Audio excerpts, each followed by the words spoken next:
President Biden not mincing words, intensifying his condemnation of Russian President Vladimir Putin, calling for him to be tried for war crimes. He is a war criminal. We have to gather all the detail so this can be have a war crime trial.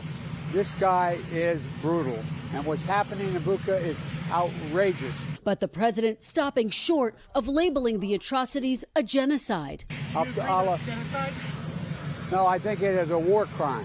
But Ukraine's President Zelensky said Russia's actions do amount to genocide, which the U.S. government defines as an act against members of a national, ethnic, racial, or religious group with intent to destroy in whole or in part. National Security Advisor Jake Sullivan pressed on why the president didn't use the word. We have not yet seen a level of systematic deprivation of life of the Ukrainian people to rise to the level of genocide.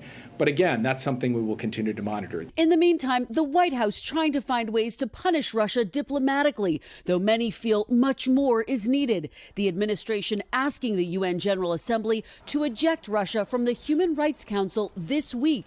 That body cannot make legally binding decisions, but it can authorize investigations, all with President Zelensky putting more pressure on the international community, addressing the UN Security Council this morning, and President Biden warning more sanctions are coming, officials say as soon as this week. So far, the U.S. has committed more than $2 billion in military aid to Ukraine. But President Zelensky has said that aid and Western sanctions have not gone far enough.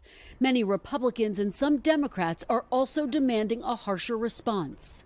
These latest revelations must only strengthen and intensify our resolve to get the Ukrainians what they need. We need to put armor into the hands of the Ukrainians. We need to put fighter jets and other military capability into the hands of the Ukrainians. We need to change our aims in this country and in the West to the Ukrainians winning this war.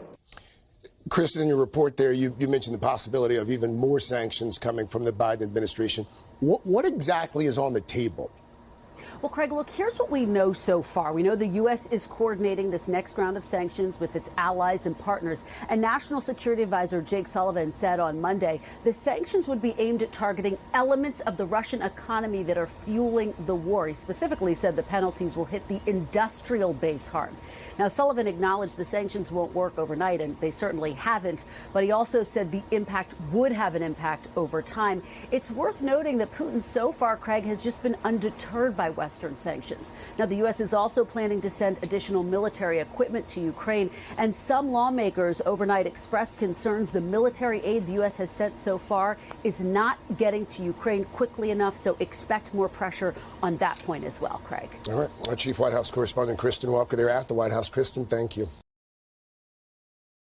Hey, thanks for watching our YouTube channel. Find your favorite recipes, celebrity interviews, uplifting stories, shop our favorite deals, and so much more with the Today app. Download it now.